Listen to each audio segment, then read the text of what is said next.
Yesu asifiwe. Ninakusalimu katika jina la Yesu Kristo, jina lenye nguvu, jina lenye mamlaka, jina lenye uwezo. Popote ulipo katika nchi yoyote, mabara yoyote, mikoa yoyote katika nchi ya Tanzania, langu jina ni Bishop Emmanuel Sinduije, mwangalizi wa makanisa ngome makimbilio duniani. Nikukaribisha tena katika kipindi chetu hiki cha Kuna Gumu kwa Mungu, kinachokujia kila wakati na kila siku kwa ajili ya somo na mafundisho mbalimbali pamoja na maombezi. Kabla tujifunza siku leo, tuombe.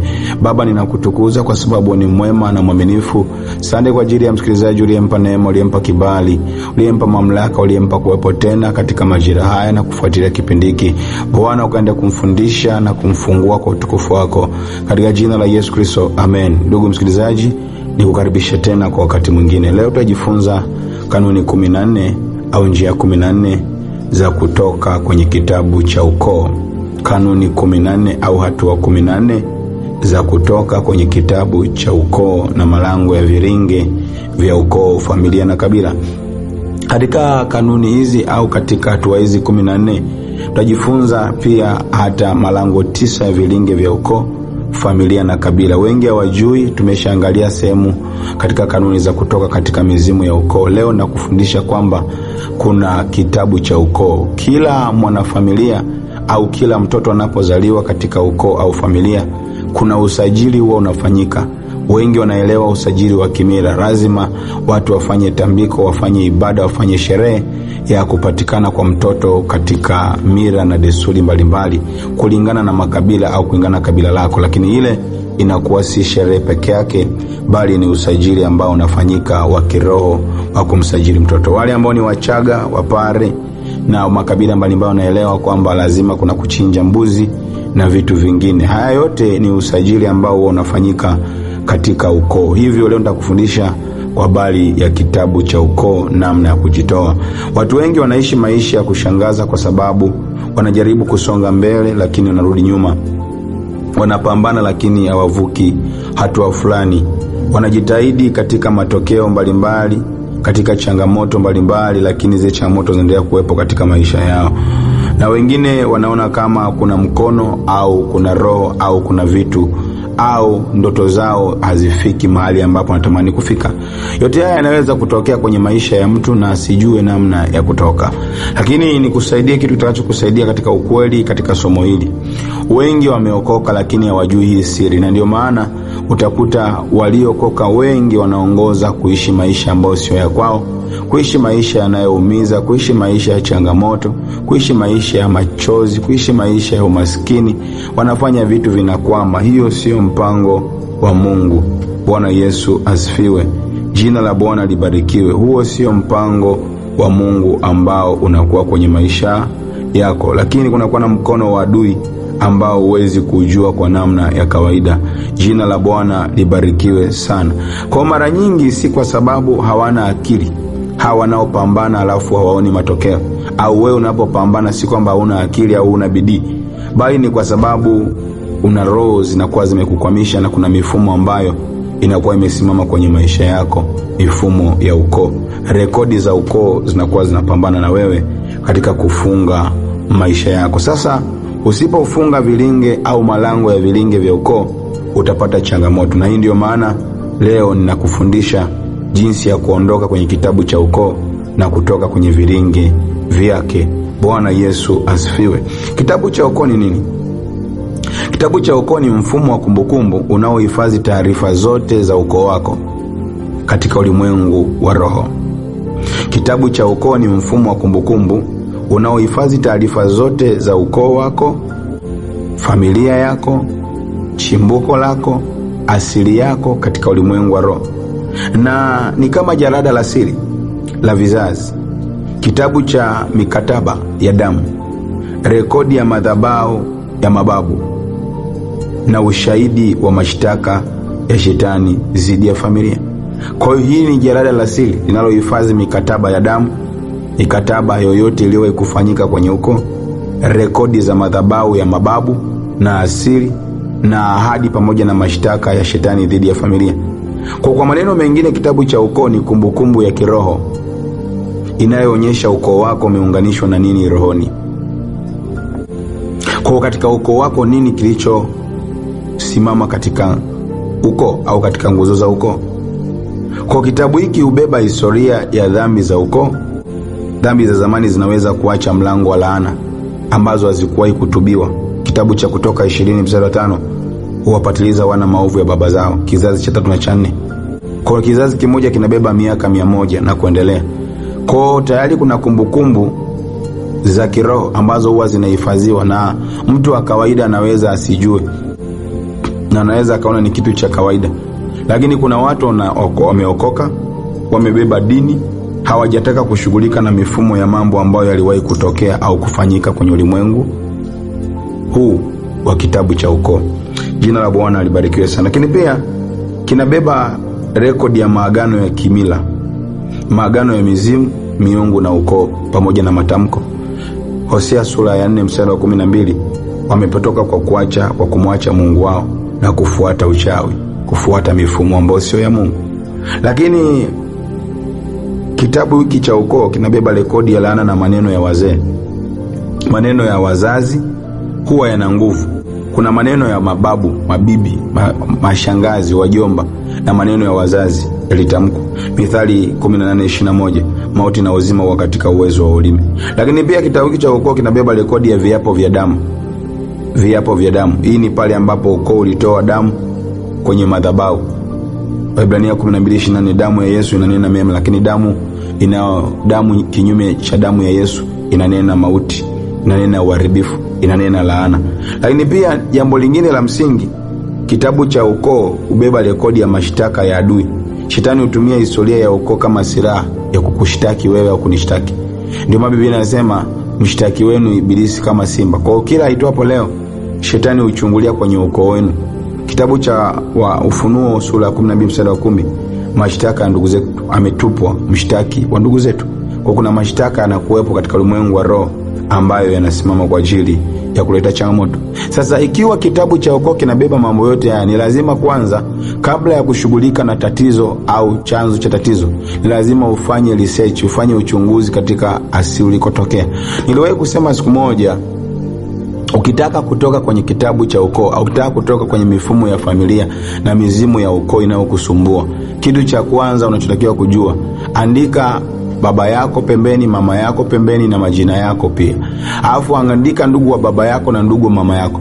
Angalia hiyo kesi inayokusumbua iko upande gani. Ukitaka kujua, hiyo ni uhalisia tu, hauhitaji mambo ya kuomba kwanza. Inahitaji ufanye research na ufanye kutazama nini kinachoendelea katika familia au ukoo ulikotoka. Na hii imekuwa ni changamoto sana ya watu wengi kutokujua namna ya kutoka na kuamka katika hali walionayo. Wengi wamekwama, unakuta unapambana, na moja ya ishara itakao kusaidia kujua unapambana na mifumo kwamba wewe rekodi yako imeandikwa kwenye kitabu cha ukoo na bado umo haujatoka, ni uchumi kufunguka alafu uchumi ukafungwa. Yaani kuna mwezi uchumi unakuwa uko vizuri, kuna miezi mambo yanavurugika mpaka unachanganyikiwa na uelewi, lakini kuna miezi fulani kuna utulivu. Sasa ukitaka kugundua vizuri, lazima ujue na ujifunze ili uanze kushughulika. Ndio maana ninataka nikufundishe hatua 14 za kutoka katika mifumo ya vilinge vya ukoo na kutoka katika mifumo ya kitabu cha ukoo. Bwana Yesu asifiwe. Jina la Bwana libarikiwe. Malango ya vilinge ni nini? Malango ya vilinge ni milango ya kiroho inayosababisha maisha ya mtu kuzunguka katika mzunguko ule ule. Tunapozungumzia malango ya vilinge, ni milango ya kiroho inayosababisha maisha ya mtu kuzunguka katika mzunguko ule ule. Vilinge ni mzunguko wa kurudia historia ya waliopita, waliokutangulia. Babu alishindwa biashara, basi na wewe unashindwa biashara. Na wewe ukifanya biashara inakwama. Ndoa za ukoo zinavunjika, na wewe unakaa kwenye ndoa, baada ya muda ndoa inavunjika. Vizazi vinakufa mapema, vifo vya mapema. Watu waliotangulia walikufa mapema, vifo vya ajali na vifo mbalimbali. Hata wewe unaona ishara ya vifo inatokea kwenye maisha yako. Kitabu cha Mhubiri 1:9, kile kilichokuwapo ndicho nilichotaka kukitenda. Kwa hiyo kitu chochote ambacho hata Paulo aliwahi kuzungumza akasema nitakalo kulitenda silitendi. Umekuwa ukishughulika na mifumo, umekuwa ukishughulika na roho ambazo zinapambana na hatima yako na maisha yako. Lakini kila unapotaka kupambana unashindwa. Ndio maana kitabu cha Mhubiri kimesema 1:9, kile kilichokuwako ndicho kitakacho kuwako tena. Kwa unakuta kile ambacho kili kwako ndicho kinatokea tena mbele yako. Unaona mwanzoni umepambana, lakini unakutana na kile kilichoanza mwanzoni ukikutana pia mwisho wako. Vilinge vinafanyaje kazi katika malango ya ukoo? Malango haya huweka sheria na huweka sheria ya kiroho kama programu inayokimbia au inayosimama kwenye familia au ndani ya ukoo. Bwana Yesu asifiwe. Kwa hiyo maisha ya mtu yanakuwa kama anajaribu kuvuka, lakini anavutwa kurudi nyuma. Yaani utaratibu wa haya malango yanapofanya kazi ni kama kuna programu au mfumo unaowekwa kwenye malango ya ukoo wako au ya familia ulikotokea. Kwa unakuta mtu anaishi maisha ambayo ni ya kurudi nyuma. Yaani ni kama kuna kitu kinakuvuta kwa nyuma. Unajaribu kufanya vitu uvuki. Unajaribu kufanikiwa, lakini kuna upotevu, kuna uharibifu, kuna fedha utawanyika, kuna utapanyaji. Kuna mtu anakuwa akiwa ana fedha na maisha mazuri, ana maisha fulani ya kuwaza maendeleo. Akishapata pesa, kuna roho ya utapanyaji inaingia ndani, roho ya ulevi, roho ya uzinzi, roho ya kula kununua vitu ambavyo hata havikuwa kwenye ratiba. Bwana Yesu asifiwe sana. Kwa anajaribu kuoa lakini anashindwa, anakosa mahali. Jaribu kuolewa lakini mahusiano yanaishia njiani. Hizi ni roho ambazo lazima uzijue katika mifumo ya ukoo. Sasa kuna tofauti ya ukoo, familia na kabila. Tunapozungumzia hapa tunapozungumzia ukoo ni mfumo wa vizazi vinavyotokana damu moja. Kwa hiyo ukoo huleta roho za mababu, laana za kizazi. Tunapozungumzia ukoo tunazungumzia babu na bibi. Bwana asifiwe. Bwana Yesu asifiwe. Familia ni nyumba moja inayojumuisha tabia, maamuzi na desturi. Familia huleta migogoro ya nyumba, mikataba ya kifamilia na roho za ndani. Yoshua 24:15. Mimi na nyumba yangu tutamtumikia Bwana. Kwa inaonyesha nyumba ina mfumo wake, lakini ukoo pia una mfumo wake. Kabila ni utambulisho mpana unaohusisha mila, miungu ya asili, madhabahu za kijamii na utamaduni wa kimila. Waamuzi 6:25. Biblia inazungumza wazi pale. Mungu anazungumza na Gideoni. Bwana Yesu asifiwe. Na anazungumza, kusoma maandiko vizuri, anasema bomoeni madhabahu ya Baali ya baba yako, kuibomoa. Kwa hii ni mifumo ya roho ya kabila iliyokuwa katika mfumo ule nyakati zile. Bwana Yesu asifiwe. Jina la Bwana libarikiwe. Mpaka hapo kuna kitu umeanza kujifunza. Umeanza kuelewa vizuri. Kwa tuna Wakristo wengi, tuna watumishi wengi, tuna wachungaji wengi ambao wanapitia na hizi changamoto. Hizi roho haziogopi cheo. Haziogopi kwamba wewe ni mchungaji, wewe unaimba sana, wewe unahubiri sana, wewe unatoa sadaka sana. Hizi roho ni lazima zimwogope anayezijua. Lazima ujue na utoke katika mifumo hii. Bwana Yesu asifiwe. Ndio maana hakuna familia iliyo salama kama isipogundua mifumo hii na kushughulika. Aina 9 za vilinge, aina 9 za vilinge. Hii ndio milango 9 inayotumika sana na nguvu za giza kutushambulia na kutukwamisha na kuturudisha nyuma. Moja ni lango la laana ya umaskini. Kila mtu anafanya kazi lakini hakuna anayevuka. Angalia kwenye familia, angalia kwenye rekodi ulikotokea. Kila mtu anafanya kazi. Bwana Yesu asifiwe. Kila mtu anafanya kazi. Kisoma maandiko vizuri. Kila mtu anapambana, lakini mwisho wa siku hakuna anayetoboa. Bidii mnayo. Kisoma maandiko, bidii mnayo. Na kama bidii ipo, kwa nini matokeo hakuna? Maana ukishaona hivyo, jua kuna uwepo wa roho hii ya vilingi katika maisha yenu. Jina la Bwana libarikiwe. Bwana Yesu asifiwe.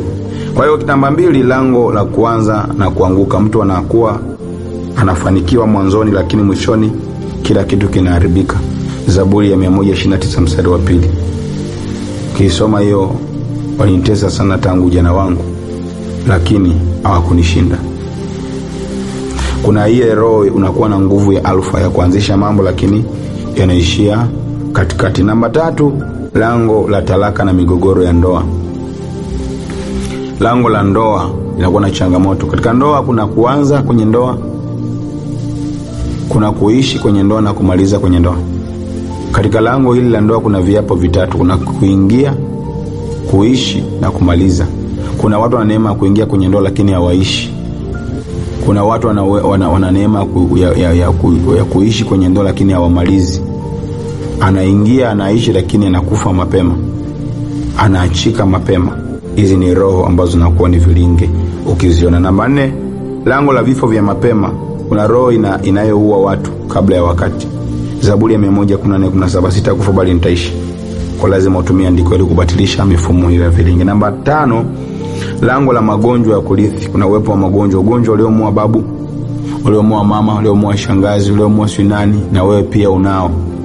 Kuna shangaa kuna magonjwa yanahama kutoka kwenye kizazi kimoja kwenda kizazi kingine. Magonjwa yanarudia kizazi kwa kizazi. Kutoka 15:26, mimi ni Bwana nikuponyaye. Namba 6, lango la aibu na fedhea. Kila mtu anaishi kuwa na fedhea na maisha ya machozi.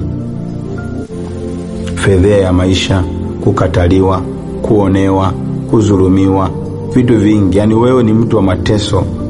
Hii inakuwa ni lango la aibu na fedhea. Kitabu kile cha Isaya 61:7, baada ya aibu yenu mtapata fungu maradufu. Namba 7, lango la watoto kuharibika au utasa. Mimba azikai, ngalia kutokuzaa na mimba kuharibika. Kutoka 23:26, hapana hapata kuwepo na atakaye haribu mimba wala aliyetasa. Roho za kuharibu mimba, roho za kuingia kwenye ndoa huzai. Na watu wana neema kuingia kwenye ndoa lakini hawana watoto, hawana nguvu za kiume. Hii ni baada ya kuingia kwenye ndoa. Lakini namba 8, lango la roho za uchawi na mizimu. Familia ina uongozi wa giza wa mababu. Namba 9, lango la kilingi la 9, lango la kukataliwa na kupoteza kibali. Mtu anakosa favor, kibali popote aendapo. Zaburi sura 5:12, utamzunguka mwenye haki kwa kibali kama ngao. Jina la Bwana libarikiwe. Haya ni malango 9 ya vilinge ambao uwepo katika ukoo. Kabla ya kujifuta katika kitabu cha ukoo, ni lazima uyagundue haya malango 9 ya vilinge. Jina la Bwana libarikiwe. Bwana Yesu asifiwe. Bwana Yesu asifiwe. Ni kwa nini muhimu kujitoa kwenye kitabu cha ukoo? Kwa sababu kitabu cha ukoo kinaweza kuwa msingi wa mashtaka, chanzo cha laana, njia ya kumiliki maisha yako, mifumo ya kuzuia kabila lako, mifumo ya kuzuia kunyanyuka, lango la kuzuia usiwe tofauti na familia yako. Wakolosai 2:14, ameifuta ile hati ya mashtaka iliyoandikwa. Hatua 14, tunaanza na hatua sasa ya kwanza. Katika hatua 14, hatua ya kwanza, tambua kuwa kuna mfumo wa kizazi. Kwanza utambue ulikotokea. Usipoamini kuwa kuna vilinge, hutavunja mifumo na hutatafuta chanzo, hautatafuta kujua. Lazima utambue. Ukisha tambua ndio unaweza kushughulika. Efeso 6:12.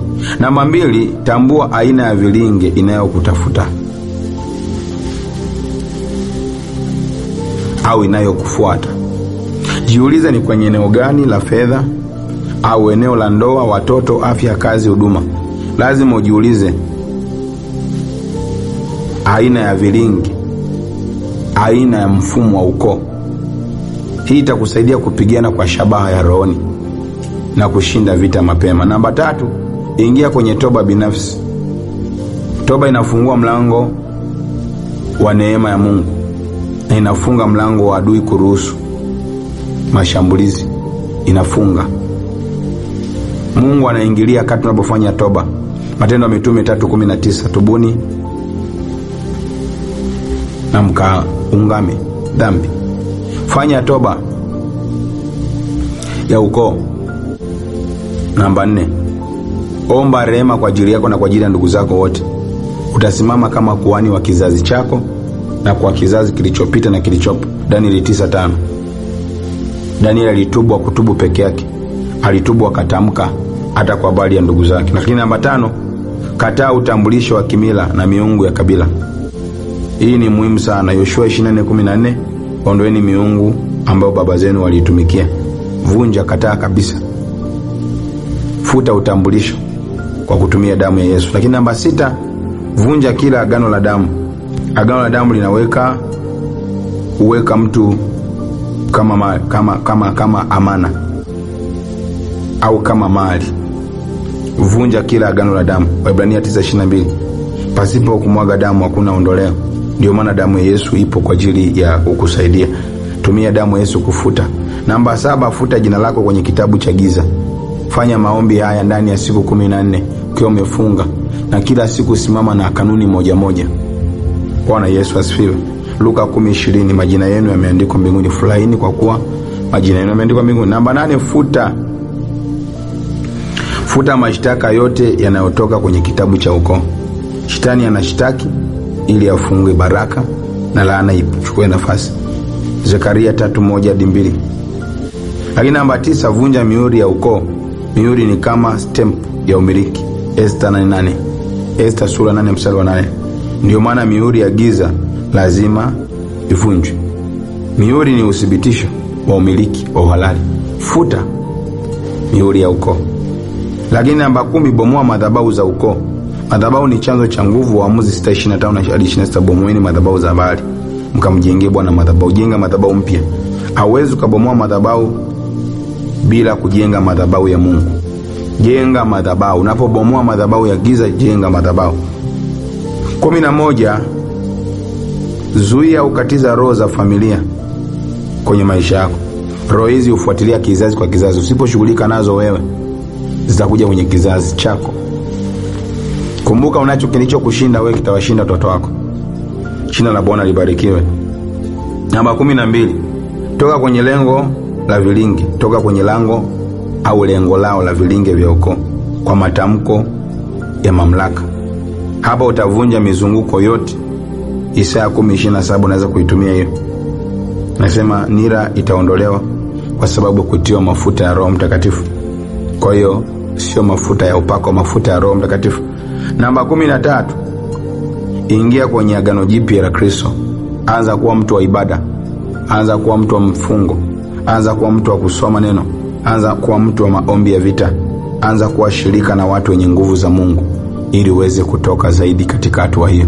Maana yake unaingia kwenye agano jipya na kuliachilia agano jipya kwenye familia. Namba 14, weka muhuri wa Roho Mtakatifu. Hii inazuia adui kurudi maishani mwako. Tia muhuri, jithibitishe mbele za Bwana kupitia matendo, tabia na maisha yako. Waefeso 1:13. Mkatiwa muhuri kwa Roho Mtakatifu wa ahadi. Bwana Yesu asifiwe. Jina la Bwana libarikiwe. Haleluya. Baada ya kusema hayo, naomba niombe na wewe. Huenda kuna mahali umejifunza kitu cha msingi sana. Kuna mahali umeweza kuelewa kitu cha muhimu. Weka mkono kifuani, sema: Baba wa mbinguni, katika jina la Yesu inakuja mbele zako, natubu dhambi zangu, dhambi binafsi za kwangu na za ndugu zangu. Natubu kwa ajili ya baba, mama yangu, ukoo wangu, kabila langu. Leo ninakata kila agano la damu, kila nadhiri ya kimila, kila tambiko na kila sadaka ya giza na kila madhabahu ya ukoo katika jina la Yesu.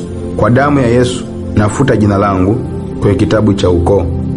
Kuanzia leo ninafuta kila rekodi ya umaskini, taraka, kushindwa, kuchelewa, vifo vya mapema, magonjwa ya kurithi na aibu. Ninafuta. Mimi si mali ya mizimu, mimi si mali ya ukoo tena. Mimi si mali ya miungu ya kabila. Mimi si mali ya kila roho za mababu. Katika jina la Yesu, mimi ni mali ya Yesu. Ninatoka kwenye malango ya vilinge vya ukoo. Ninatoka kwenye malango vilinge vya familia. Ninakataa kwa jina la Yesu kila roho na kila mifumo kwa jina la Yesu. Natangaza leo maisha yangu yamehamishwa. Niko chini ya agano jipya. Imeandikwa kila pando solipanda baba inang'olewa. Kila kitabu cha kipepo kilichokuwa kimeandika majina yangu, natuma moto wa Roho Mtakatifu kuteketeza kila roho na kila kazi za giza kwenye maisha yangu. Popote Nilipokuwa nakwama, sitakwama tena katika jina la Yesu. Kuanzia leo ninakataa, kuanzia leo ninavunja, kuanzia leo ninaharibu kila mikataba na kila kazi, ninabomoa, ninavunja. Haya, vunja kwa jina la Yesu. Nakusaidia kuomba, endelea kuvunja katika jina la Yesu Kristo Mungu aliye hai. Kila aina ya roho za giza na mikataba ya kuzimu na kila aina ya madhabahu za kuzimu katika jina la Yesu Kristo, ninavunja kila aina ya roho chafu na mifumo yote ya kuzimu ya ukoo ambayo ilikuwa imesimama kwenye maisha yake. Wenda ni kwenye eneo la ndoa, eneo la biashara, eneo la uzao, eneo la huduma, katika jina la Yesu Kristo Mungu aliye hai. Ninabomoa kwa moto lao reke kosheke tere mashaka yanta. Kwa mamlaka ya jina la Yesu Kristo, ninapindua na kuharibu roho zote chafu, mikataba yote ya kuzimu. Ninaangusha kwa moto lao kila roho ya wakala, roho ya agenti iliyokaa kwenye maisha yake, roho ya uharibifu. Ninabomoa kwa moto lao, ninaangamiza kwa moto lao, ninavunja kila mikataba ya kuzimu katika jina la Yesu Kristo Mungu aliye hai. Ila uwepo wa roho yote ambayo ilisimama kwa ajili ya kuleta uharibifu katika jina la Yesu Kristo Mungu aliye hai, ninaangamiza, ninachoma moto, ninaharibu kwa moto lao, ninavunja kwa moto lao katika jina la Yesu Kristo Mungu aliye hai. Ninachoma kila takataka zote na mifumo yote, ninaapisha kwa mamlaka ya Yesu Kristo. Ninaapisha hiyo roho iliyokaa kwenye maisha yake, ninaiapisha kwa moto lao, ninaiapisha kwa jina la Yesu. Hiyo roho ichomoke, hayo mapepo, hiyo mizimu yotoke kwa jina la Yesu Kristo kwenye maisha yako. Iwe kwenye biashara, kibali kilichopotea kirejeshwe tena katika jina la Yesu Kristo Mungu aliye hai. Ninavunja na kuharibu kila mapatano, kila makubaliano yote yaliyotendeka na waliokutangulia, majina ya kurithi yaliyoleta maana mbaya, yakaleta tafsiri mbaya, yakaleta utambulisho mbaya, katika jina la Yesu Kristo Mungu aliye hai. Ninavunja kwa moto, ninaharibu kwa moto, ninaangamiza kwa moto, ninateketeza katika jina la Yesu Kristo. Kile kibali ambacho kilikuwa kimepotea kwenye maisha yako kirejeshwe, kila vifungo na kila minyororo kwa mamlaka ya jina la Yesu. Minyororo inakatika, hiyo nira ikaondoke sasa. Kama mafuta ya Roho Mtakatifu kaingie kwenye maisha yako sasa, yakafute kila tabia, kila roho iliyokaa kwenye maisha yako ambayo chimbuko ni asili kutokea katika jina la Yesu Mungu aliye hai. Ninavunja rebobo shadada baraba koria masaya katika jina la Yesu Kristo Mungu aliye hai. Ninabomoa kwa moto, ninavunja kwa moto kila aina ya kambi yoyote ya mizimu, kambi yoyote ya kipepo, kambi yoyote ya mapepo, ninateketeza. Jina lako nalifuta kwa damu ya Yesu, litoke kwenye huo ukoo, kwenye ulimwengu wa giza, litoke.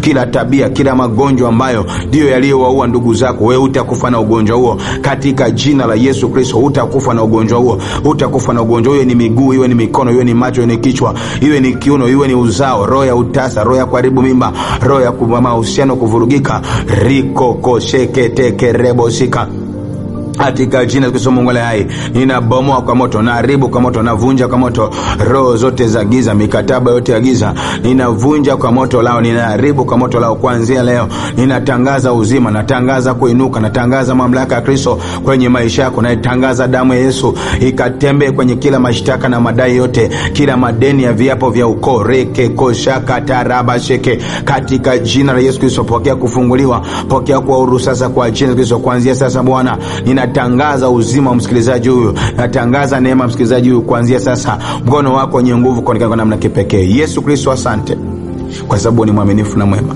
Asante kwa ajili ya maombi haya, kuna kitu kimefanyika kwenye maisha yake. Ninaamini kuna mkono wako umefanyika kwenye maisha yake. Asante kwa ajili yake, asante kwa sababu kuna kitu kimetendeka katika jina la Yesu Kristo, amen. Ndugu msikilizaji, haya ambayo tumejifunza leo, hizi hatua 14, jifunze kufunga hata siku 14 au hata siku 7. Angalau weka taratiba, shughulikia kila hatua moja moja. Hatua moja unaiomba leo, nyingine kesho. Ndani ya siku 14 utaona mabadiliko. Mungu akubariki, Mungu akutende mema. Share ujumbe huu kwa watu mbalimbali, tutakuwa mahubiri pamoja na mimi. Lakini ikiwa unataka kusupport huduma na unataka kunishirikisha chochote au kufanya maombi na mimi, au unataka ushauri zaidi, unaweza ukanipigia kwa 0789950580 au 0742095599. Popote ulipo katika nchi yoyote unaweza kuanza na +255 alama ya kujumlisha 255, alafu namba zinazofuata ndizo hizo. Napatikana Tanzania, jijini Dar es Salaam. Mungu akubariki, Mungu akutendee mema, na Mungu akupiganie. Ubarikiwe na Bwana. Amen.